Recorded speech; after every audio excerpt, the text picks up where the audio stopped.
La polémica de los pendientes de Zendaya y el verdadero problema del patrimonio arqueológico. ¿Quién es el dueño de la historia? Ya sé que parece una pregunta extraña, pero es que en realidad es un gran debate dentro del mundo de la arqueología. Y estos días pues ha vuelto a surgir respecto a esta fotografía. La actriz Zendaya apareció en la presentación de la Odisea luciendo unos pendientes realizados con discos de oro iraníes de unos 3000 años de antigüedad, procedentes del llamado tesoro de Ziwiye o Zibia. La imagen ha dado la vuelta al mundo y enseguida han comenzado las críticas. Pero la cuestión interesante no es si los pendientes son bonitos o no, si han acertado, si combinan o demás, ni siquiera si pertenece legalmente a un coleccionista privado. La verdadera pregunta es otra. ¿Debería un objeto arqueológico acabar convertido en un complemento de moda? Y aquí entramos en uno de los grandes debates de la arqueología moderna. Cuando un objeto deja de ser un objeto. Imaginemos que mañana aparece una moneda romana en el jardín de vuestra casa. ¿Cuánto vale? Si pensamos como un coleccionista, pues quizá unos cientos de euros.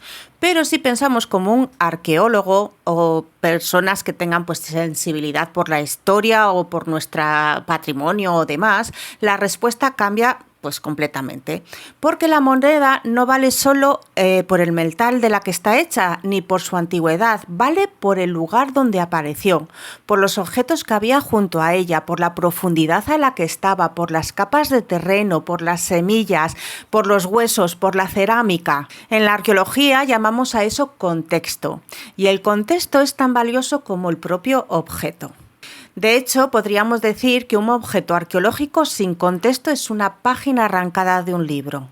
La página sigue existiendo, pero ya no sabemos en qué capítulo estaba y esto hace que no comprendamos la historia que quiere contarnos el libro. O algo peor, que tomando como única muestra esa hoja que tenemos suelta, malinterpretemos el libro entero. Y eso es precisamente lo que ha ocurrido con el tesoro de Ziwiye. Según la mayor parte de las investigaciones, fue descubierto en 1947 cerca de Saqqez, en el Kurdistán iraní. Pero no mediante una excavación arqueológica, pues lo encontraron unos habitantes de la zona y muchas de las piezas pues fueron vendidas antes de que los arqueólogos pudieran documentarlas. De hecho es que ni se enteraron, no estaban ni allí. Como consecuencia, hoy conocemos pues cientos de objetos, pero ignoramos cómo estaban colocados. ¿Qué piezas pertenecían realmente a ese conjunto? ¿Cuáles pudieron ser añadidas después y por supuesto falsificadas? Todo el tesoro igual es falso. ¿Y cuáles proceden incluso de otros yacimientos? Para un arqueólogo esto supone una pérdida enorme de información. No solo se dispersó un tesoro, sino que se destruyó parte de la historia que ese tesoro podía contarnos. ¿Y si alguien lo compra legalmente? Aquí suele aparecer pues un argumento pues muy habitual. Bueno, si alguien lo ha comprado legalmente, pues es suyo. ¿Qué problema hay? Pues es una respuesta muy razonable y muy legítima, pero también encontrar el equilibrio es complejo, porque la legalidad y la ética no siempre coinciden. La cuestión es qué pierde la sociedad cuando ese objeto deja de ser accesible para la investigación y la conservación. Y por otra parte, ¿es ético que porque tú tengas una posibilidad de adquirir una pieza de esas características debe privarse al resto de que lo disfrute? Si alguien compra un cuadro pintado hace 20 años, normalmente no desaparece la información histórica.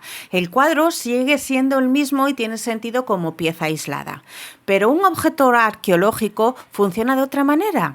Forma parte de un yacimiento, de un paisaje, de una cultura y sobre todo de un conjunto. Es como arrancar una palabra de una frase. La palabra sigue existiendo, pero la frase deja de tener sentido. Por eso los arqueólogos insisten tanto en que el patrimonio no son solamente los objetos, el patrimonio también es el contexto donde aparecen. Y la pregunta clave es, ¿puede el dinero comprar la historia? Aquí llegamos al fondo de la cuestión. Vivimos en sociedades donde prácticamente todo puede comprarse. Pues una casa, un coche, una joya, una obra de arte, no vamos a decir hasta ya la compañía. Pero, ¿puede comprarse la historia? Porque una cosa es comprar un objeto y otra muy distinta apropiarse de algo que forma parte de la memoria colectiva de la humanidad. Cuando un disco de oro fabricado hace 3.000 años termina formando parte de unos pendientes de lujo, es inevitable hacerse una pregunta. ¿Seguimos viendo un documento histórico o simplemente un accesorio exclusivo?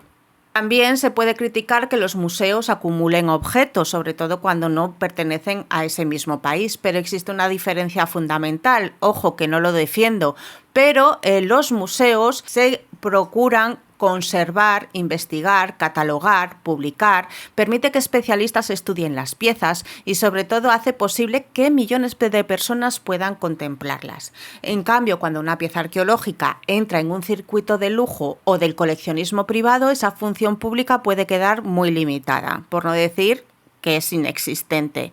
La polémica no debería centrarse en Zendaya, que no es el problema. Lo realmente interesante es que este caso nos obliga a reflexionar sobre un problema más amplio. ¿Cómo tratamos los restos materiales del pasado? ¿Como bienes culturales? ¿Como inversiones? ¿Como joyas? ¿O como documentos históricos irrepetibles?